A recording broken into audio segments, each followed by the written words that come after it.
উদুলি মুদুলি হৈ পৰিছে গৌৰীপুৰ আলমগঞ্জৰ ৰঙামাটি মহাবিদ্যালয়ৰ বাকৰি। ধুবুৰী জিলাৰ গৌৰীপুৰ এখন গাঁৱলীয়া উচ্চ শিক্ষা প্ৰতিষ্ঠান আলমগঞ্জৰ ৰঙামাটি মহাবিদ্যালয়ে নাকৰ মূল্যায়নত বি গ্ৰেড লাভ কৰিবলৈ সক্ষম হৈছে। উল্লেখযোগ্য যে ৰাষ্ট্ৰীয় মূল্যায়ন আৰু প্ৰত্যয়ন পৰিষদৰ দলটোৱে মংগলদৈ মহাবিদ্যালয়ে 11 আৰু 12 নৱেম্বৰত বেটায়তনিক আৰু আন সকলোবোৰ দিশ চালি চাই বৃহস্পতিবাৰে মূল্যায়নৰ ফলাফল প্ৰকাশ কৰে।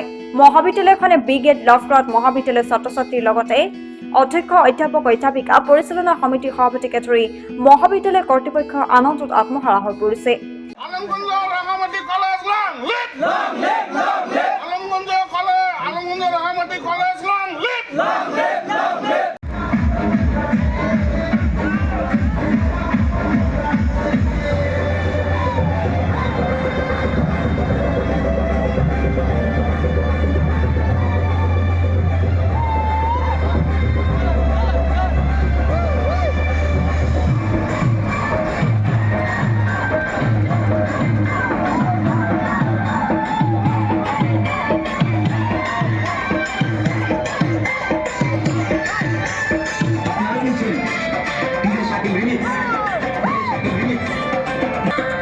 সেই মহাবিদ্যালয়ৰ পৰা বগামাৰী বজাৰলৈ শোভাযাত্ৰা উলিয়াই মহাবিদ্যালয়ৰ ছাত্ৰ ছাত্ৰী প্ৰাক্তন ছাত্ৰ ছাত্ৰীৰ লগতে কৰ্তৃপক্ষই আলমগঞ্জ ৰঙামাটি মহাবিদ্যালয়ৰ কাৰণে এটা ঐতিহাসিক দিন। আমি যোৱাকালি যিটো নাকৰ পৰা নেশ্যনেল এছেছমেণ্ট এণ্ড এক্ৰিডিটেশ্যন কাউন্সিলৰ পৰা যিটো ৰিজাল্ট ঘোষণা হৈছে তাত আমি বি গ্ৰেড পাবলৈ সক্ষম হৈছোঁ, CGPA 2.24। এইটো এটা আমাৰ নিচিনা মহাবিদ্যালয়ৰ কাৰণে এটা ঐতিহাসিক সফলতা, বৃহৎ সফলতা। কাৰণ আমাৰ এইখন মহাবিদ্যালয় একেবাৰে এখন অনুন্নত অঞ্চলত আমাৰ এইখন মহাবিদ্যালয়। ইয়াত যিবিলাক ছাত্ৰ ছাত্ৰী আমাৰ অধ্যয়ন কৰে একেবাৰে বেকৱাৰ্ড, দুখীয়া দৰিদ্ৰ ঘৰৰ ল'ৰা ছোৱালীয়ে ইয়াত অধ্যয়ন কৰে।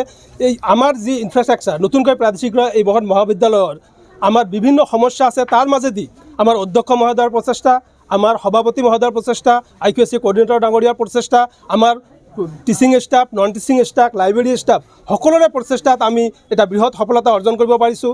আশা কৰিছোঁ এই সফলতাই অনাগত দিনত আমাক আৰু উৎসাহিত কৰিব আৰু আমি নতুন উদ্যমেৰে আমাৰ মহাবিদ্যালয়খনক এখন অসমৰ ভিতৰতে, ধুবুৰী জিলাৰ ভিতৰতে এখন আগশাৰীৰ মহাবিদ্যালয় হিচাপে গঢ় দিয়াত আমি যথেষ্ট চেষ্টা কৰিম।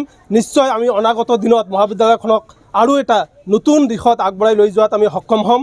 এই ক্ষেত্ৰত আমাৰ যিটো প্ৰথম চাইডৰ যিটো ৰিজাল্ট হৈছে এই ৰিজাল্ট আমি ধাৰাবাহিকতা অক্ষুণ্ণ ৰাখি অনাগত দিনত আমি আৰু অধিক সফলতা অৰ্জন কৰি এইখন মহাবিদ্যালয়খন নতুন পৰ্যায়ত লৈ গৈ এই অনুন্নত অঞ্চলৰ ঘৰৰ ল'ৰা ছোৱালীবিলাকক আমি উচ্চ শিক্ষাৰে শিক্ষিত কৰাত আমি সকলোৱে আপ্ৰাণ চেষ্টা কৰি আমাৰ মহাবিদ্যালয়খনক এখন ঐতিহাসিক মহাবিদ্যালয় হিচাপে গঢ় দিয়াৰ কাৰণে আমি আপ্ৰাণ চেষ্টা কৰিম।